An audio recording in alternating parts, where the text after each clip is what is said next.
Watch what's approaching, the supreme moment. Reality striking closer than it seems, don't it? Go ahead, it's for the taking if you want it. If not, the dream dies and you'll be forever haunted. Then confront it. What's good? I already covered the Extreme Z area in order to fully EZA this unit earlier this morning, but this will be the actual showcase. So again, before we get into the details, I wanted to show off the potential levels. Again, I went with a level 12 additional attack, level 14 critical hits, and this was like at the very early days. As soon as the potential system was available, that's pretty much the distribution I went. Now, I'm debating on whether to reevaluate that and maybe alter the setup a little bit, but for the time being, like I said earlier this morning, I'm keeping the way things are.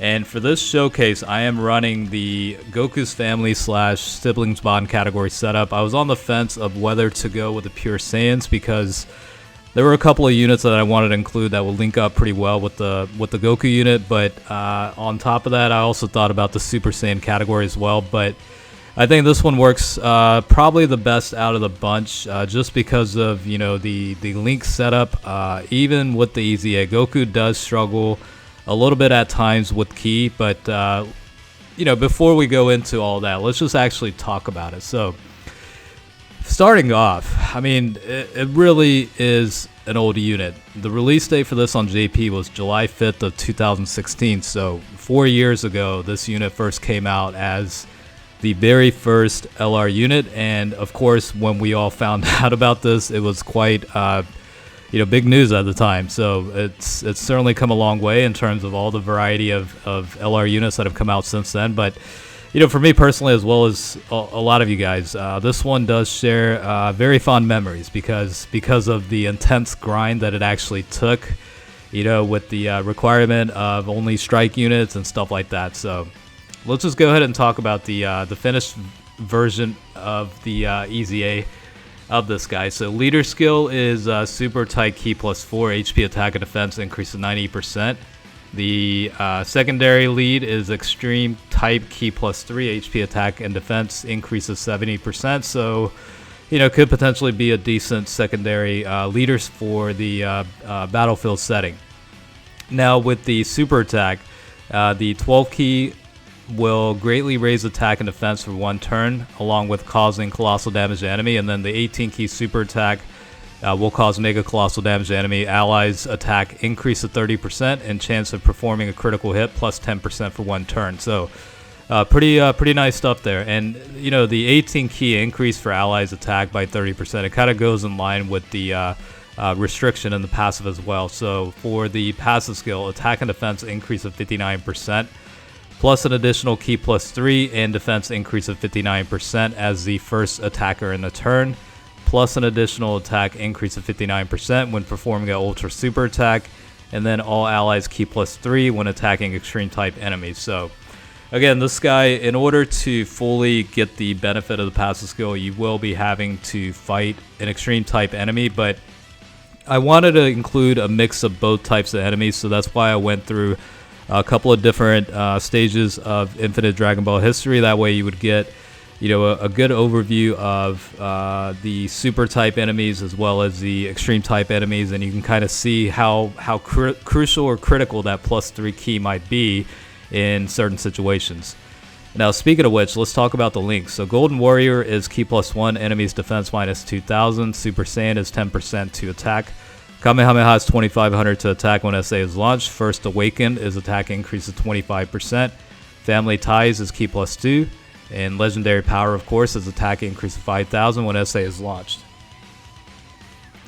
In terms of categories, Pure Saiyans, Goku's Family, Super Saiyan, Kamehameha, and the Last Resort or Final Trump card. So, I talked about the first 3, but, Kamehameha and the Last Resort category, this guy can be pretty good, I would imagine. I haven't tested it myself just yet, but I would imagine, if you have the right setup, you could do pretty decent with that.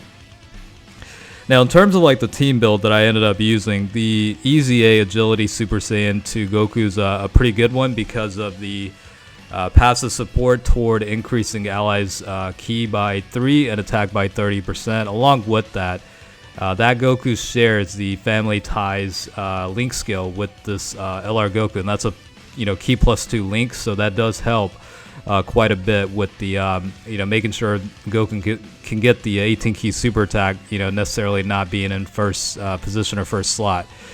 I also included the Super Saiyan 3 Bardock. Obviously, the first Awakened Link skill does help, 25% toward attack, as well as, HP being 70% or less, he will provide a 40% increase to attack for allies.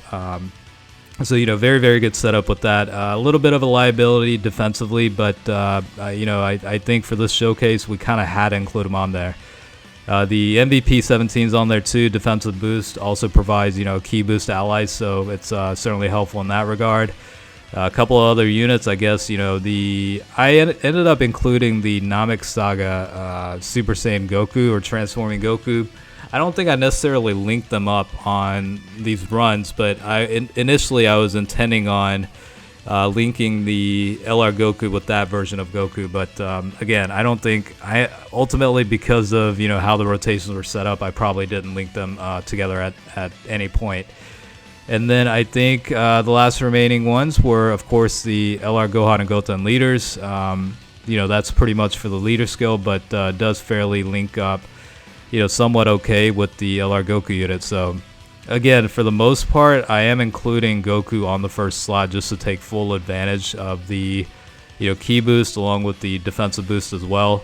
But you can certainly put him on the second slot, which I have a fair amount of times.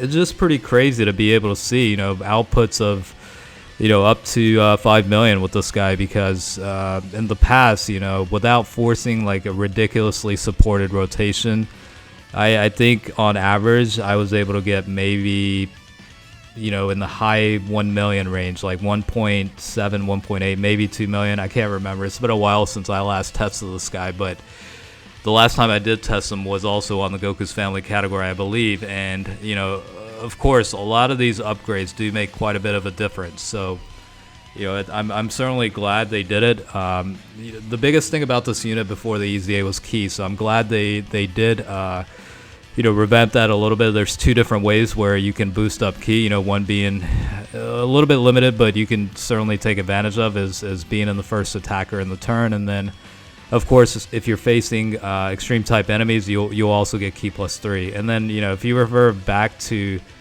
the pre-EZA stats, I mean, passive skill was a flat 10,000 to attack and defense increase of 3,000 when facing only one enemy. So it's certainly come a long way. I mean, the super attack really didn't have any status effects or any improvements besides colossal and mega-colossal damage. I mean, Goku did have the allies attack increase of 30% for one turn, but all these additional bonuses they added, certainly makes them a lot better and a lot more usable. And I think, depending on where in the state of how long you've been playing Dokkan Battle has been, I'm pretty sure, you kind of you pretty much want to run this guy again for nostalgia and trip down memory lane of the way. So certainly that really fits the bill for me, and I'm very happy that this unit finally got that EZA, and I think Bandai and Akatsuki knew pretty much that key was an issue with this guy in the current state, so I'm glad they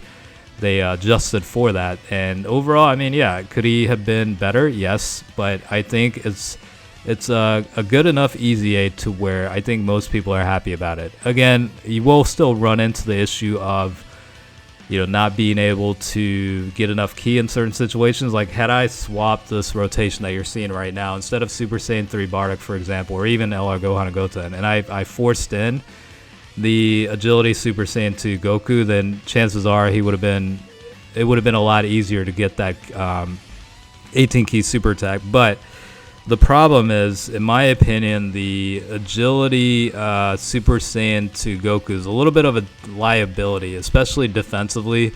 Personally, I like the physical version of Super Saiyan 2 Goku the best out of the group that recently got EZAs in the last couple months. A little bit more reliable defensively, so I tend to lean toward favorability in that regard. But again, the point being, if you force a rotation with that guy included, you could certainly get that extra key boost to guarantee a little bit of a higher chance of getting that 18 key super attack. But overall, I'm just glad that the EZA actually happened, and I think most people are. So I guess we'll leave things at that. But yeah, I mean, running through it, it's certainly been enjoyable, and chances are I'll probably be testing this unit out more often, especially with the link skill level updates coming and all that stuff. So, you know, we'll see how things turn out with that being said. All right, so hopefully you guys did enjoy the video.